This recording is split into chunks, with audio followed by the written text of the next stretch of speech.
Hello everybody, welcome back to my book vlog. Today we're discussing a very worthy book indeed, a book that I've given 5 stars to on Goodreads and probably, one of my 1 or 2 best books that I've read so far this year. It is Amos Oz's Judas. Now, can you read that? Probably not. It's on an iPad, what can I do? The light reflection on the screen. Now, I picked this book up knowing pretty much nothing about it.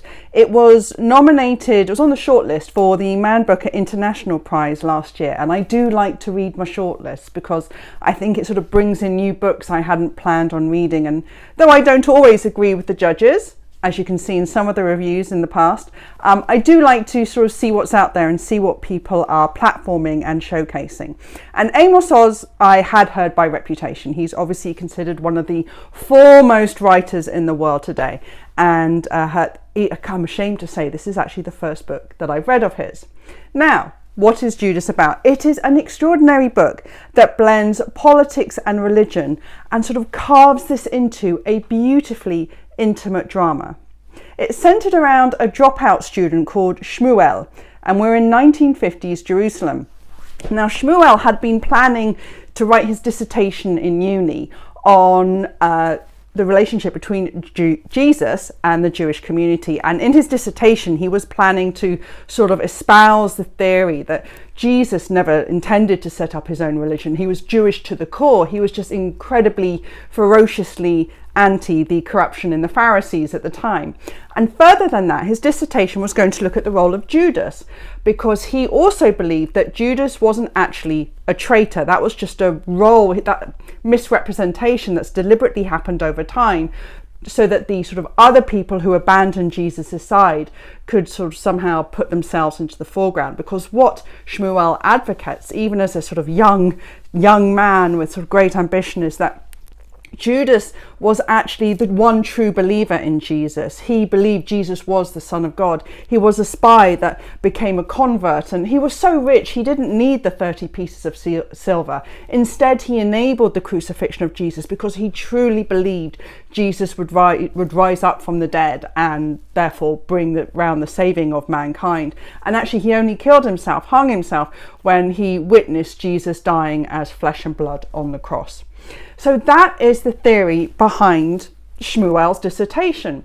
And what's interesting is how then Amos Oz weaves this into a commentary on Arab-Israeli politics and the very theory of what it is to be a traitor.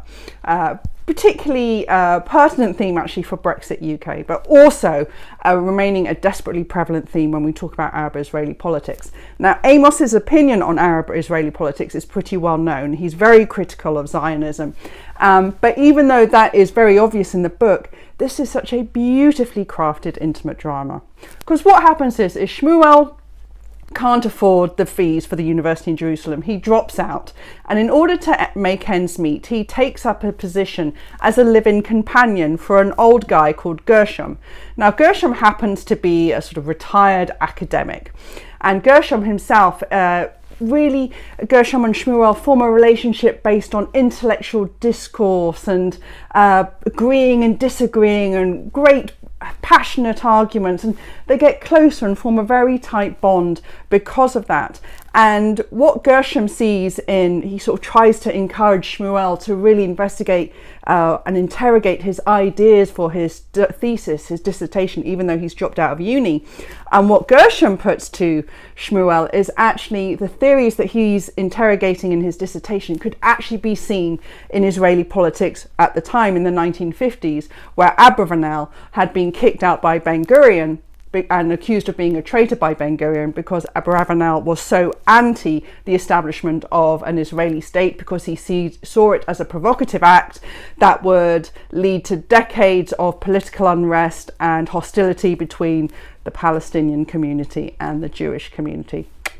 And so we get into this idea of what it is to be a traitor to a society when actually all you cared about is the society itself. But even though that sounds heavy, it really isn't. This book is less than 300 pages long, so it's really small, it's really intimate.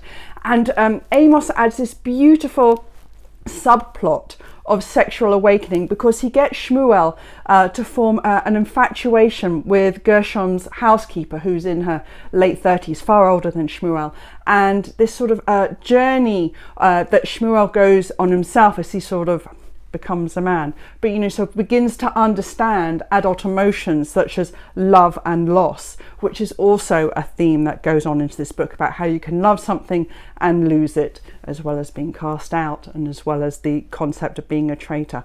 I absolutely loved this book. I loved it. I thought it was fantastic. The politics, yes, I happen to know a lot about Israeli politics. That's my background, but you don't need to know anything about Ben Gurion or 1950s politics in Israel to follow this. This is such a beautiful book about religion, about politics, but also about the human spirit and about resistance and democratic discourse and the challenge of disagreement. And I thought it was absolutely beautiful. I love this book, Amos Oz's Judas. I appreciate a sort of political book, might not be for everyone, but I love this. I flew through this. No big words, not hard to understand. Amos Oz's writing is loved it. Amos Oz, Judas.